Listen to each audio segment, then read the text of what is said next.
Mi culpa, yo soy ahí culpable, yo no me nego eso.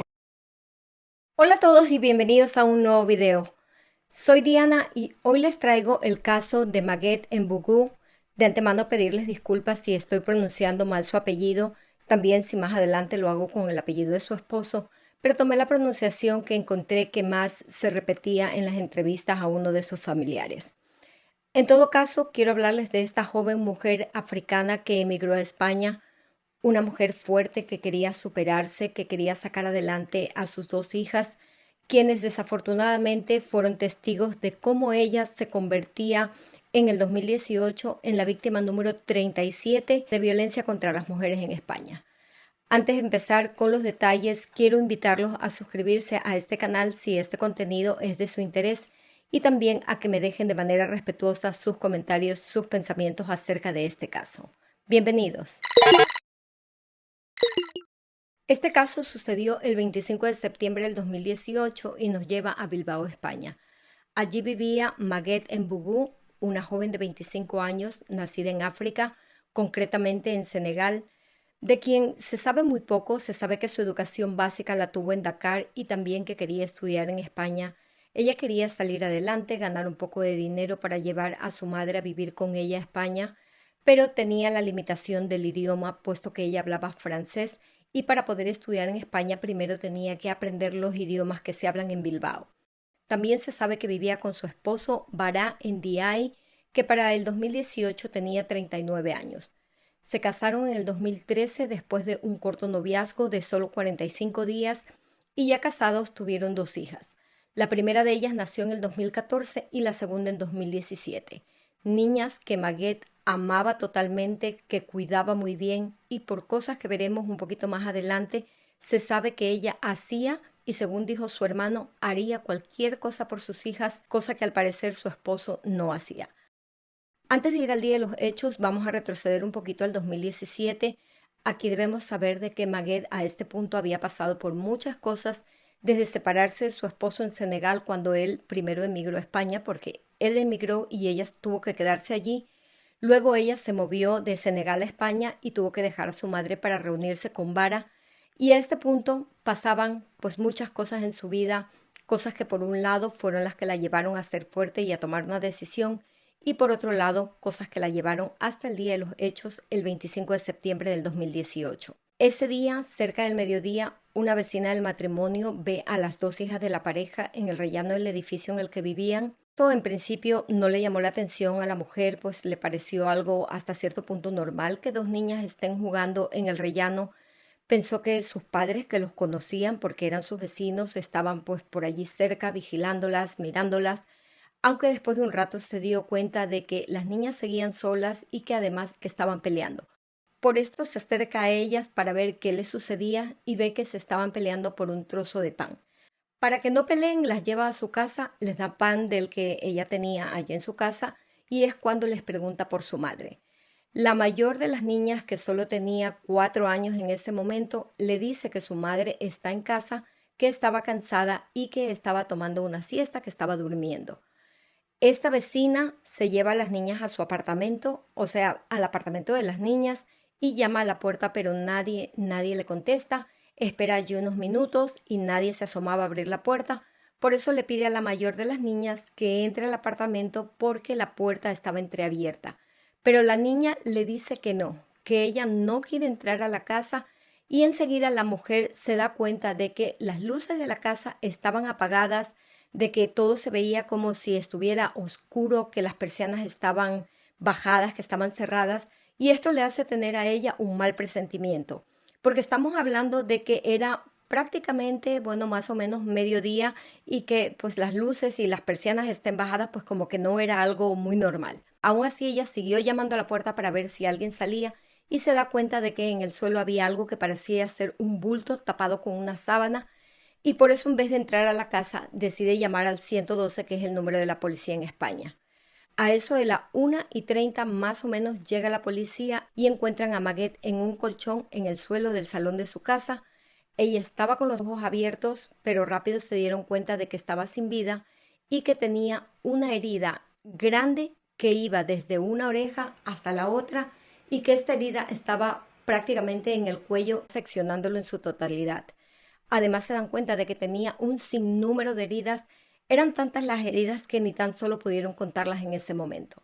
La primera pregunta que saltó es ¿dónde estaba Vara?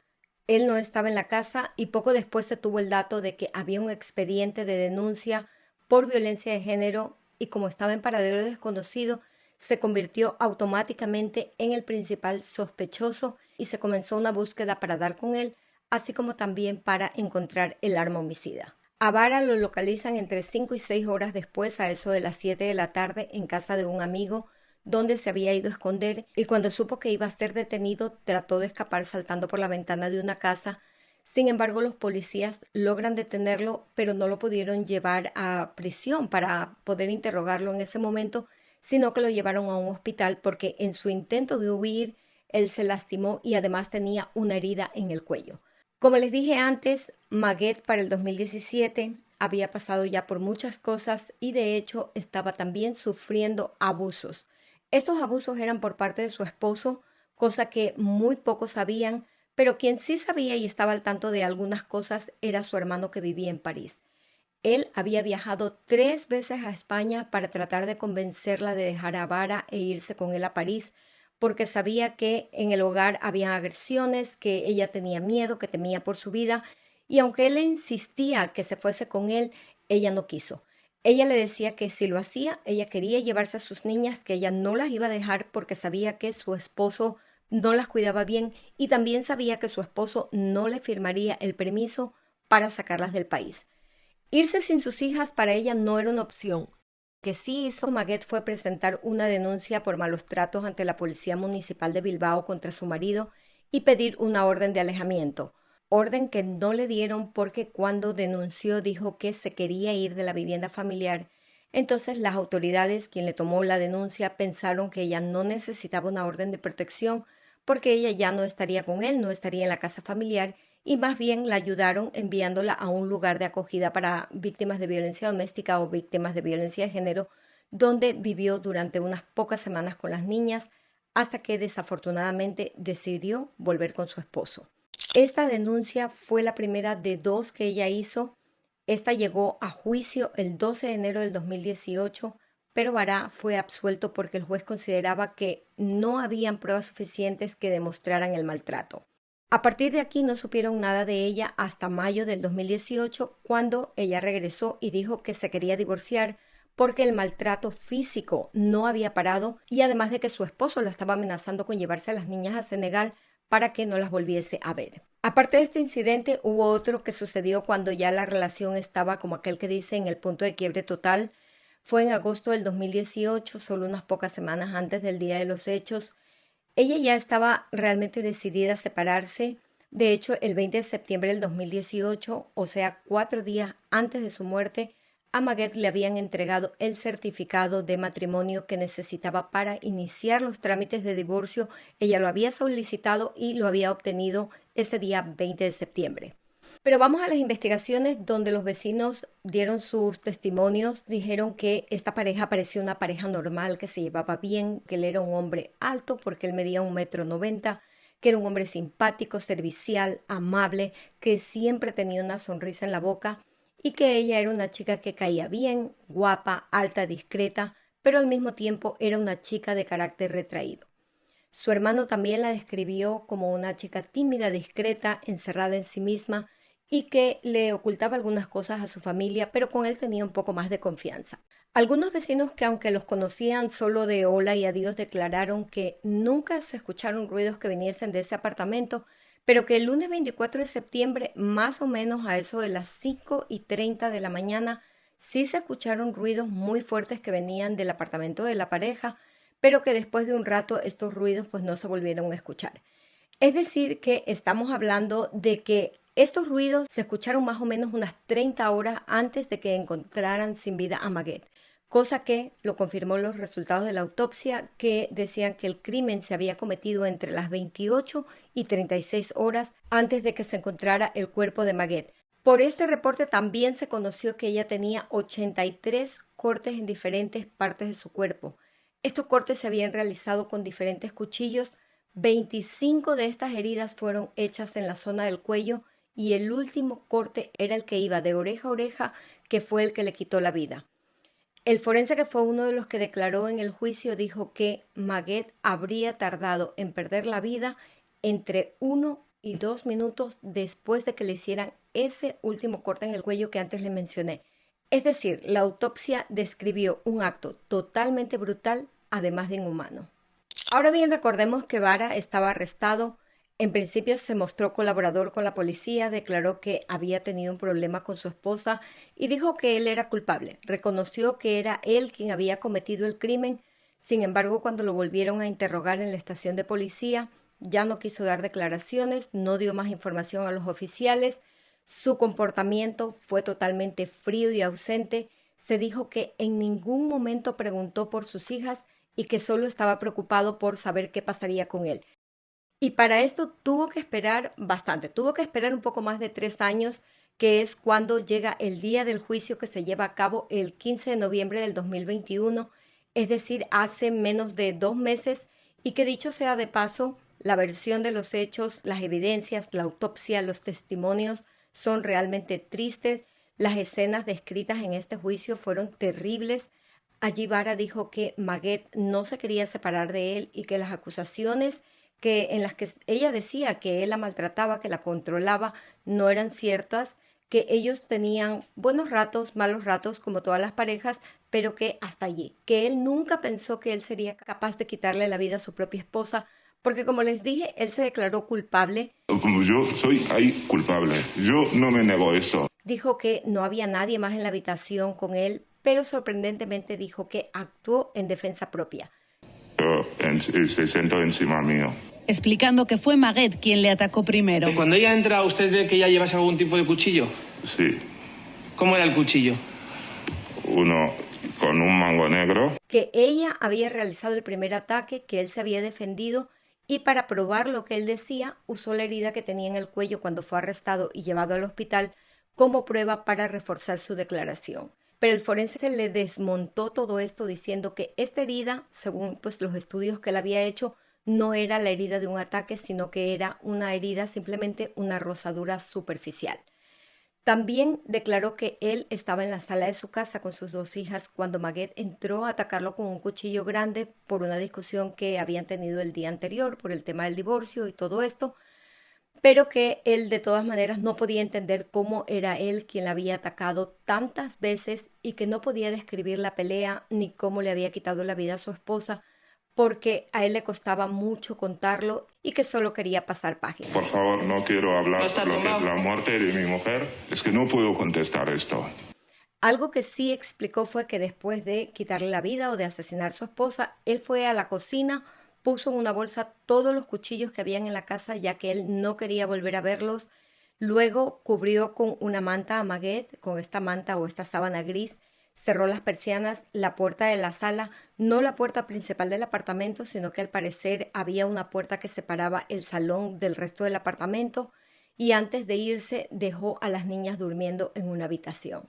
Por cierto, también en su testimonio dijo que las niñas no vieron nada, que ellas no fueron testigos de lo que sucedió, que estaban jugando, pero no pasemos por alto 2 cosas. Una que eran las 5 de la mañana y otra que dijo que cuando ella fue a atacarlo, él estaba en el sofá con las niñas. Por tanto, sus declaraciones eran inconsistentes, empezando porque es difícil creer que unas niñas tan pequeñas de 2 años y de 4 están jugando a las 5 de la mañana. En todo caso, al final él se cambió de ropa, la puso toda en una bolsa, se fue dejando a las 2 niñas solas con el cuerpo de su madre, porque él a este punto estaba consciente de que ya ella estaba sin vida. Aún así las dejó con ellas y marchó con las bolsas con todas las evidencias y después las tiró en 2 contenedores de basura que estaban en 2 diferentes lugares a una distancia bastante considerable el uno del otro. Luego, tomando 2 buses, se fue a la casa de su amigo, que fue el lugar donde finalmente fue arrestado. Aún así, con todas estas declaraciones, en el juicio trató de convencer al jurado de que había actuado en defensa propia, pero esta historia, además de ser inconsistente, no cuadraba con la historia que contaban ni las evidencias, ni la escena del crimen, peor la autopsia, que contaba una historia totalmente diferente. porque, por ejemplo, se encontró una huella de su mano empapada de sangre en uno de los radiadores de la sala, justo al lado de donde fue encontrado el cuerpo de Maguette, lo que para los forenses quería decir que él se estaba apoyando con una mano mientras con la otra la estaba atacando en el suelo, en ese colchón donde la encontraron.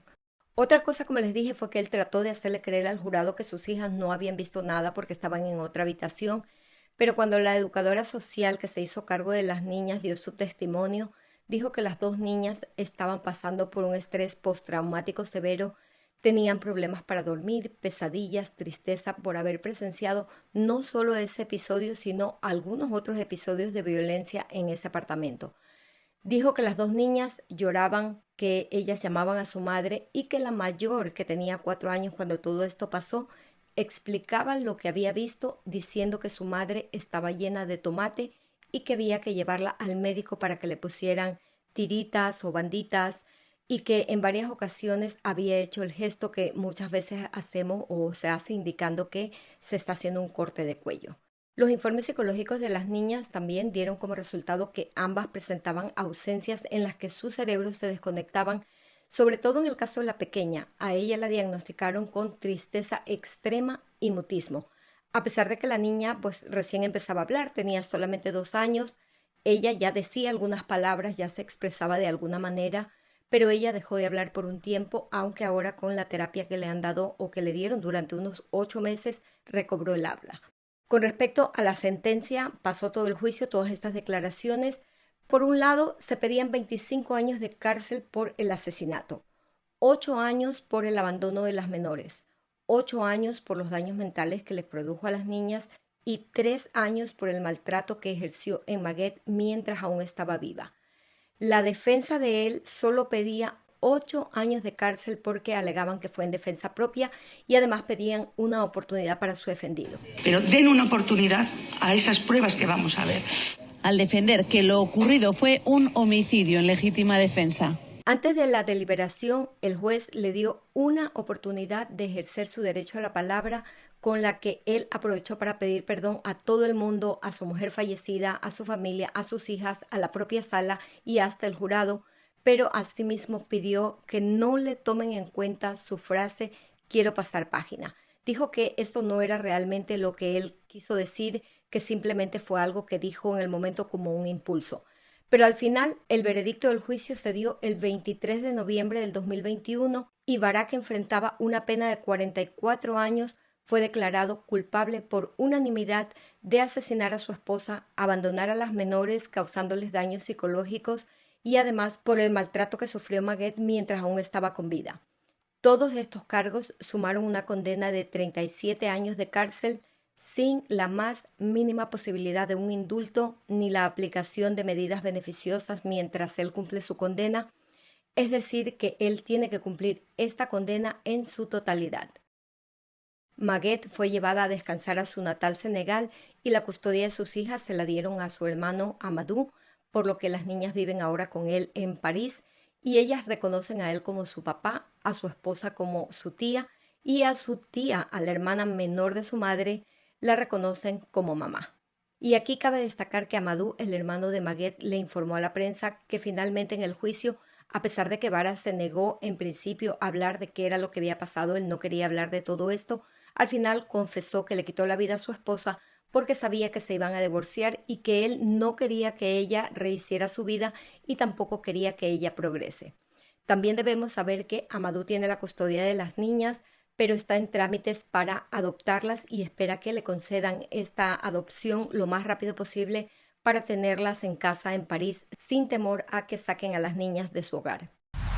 Y esta es toda la información que tengo para ustedes en el caso de hoy. Un caso en el que realmente me gustaría conocer sus opiniones, porque para mí fue un caso muy duro de leer, un caso muy duro de ver estas entrevistas, porque no podía procesar la información, no podía procesar el hecho de que un esposo le haga esto a su esposa y peor aún que lo haga enfrente de sus pequeñas niñas. Hoy tienen 5 y 7 años y aún están pues con todo este proceso de terapias psicológicas y espero que en el futuro estas niñas puedan tener una vida normal, una vida tranquila junto a sus tíos que pues ahora se hacen cargo de ellas. Me gustaría realmente conocer qué piensan acerca de este caso, así que voy a estar leyendo todos sus comentarios y comentando la mayor cantidad posible de ellos. Yo me despido hasta un próximo video donde vendré con una nueva historia de la vida real. Soy Diana y los invito a suscribirse a este canal si no lo han hecho, a dejar un like a este video, comentar, activar todas las notificaciones para que YouTube les avise cuando subo contenido y si quieren ver otras historias de este canal, hagan clic por aquí. Hasta pronto.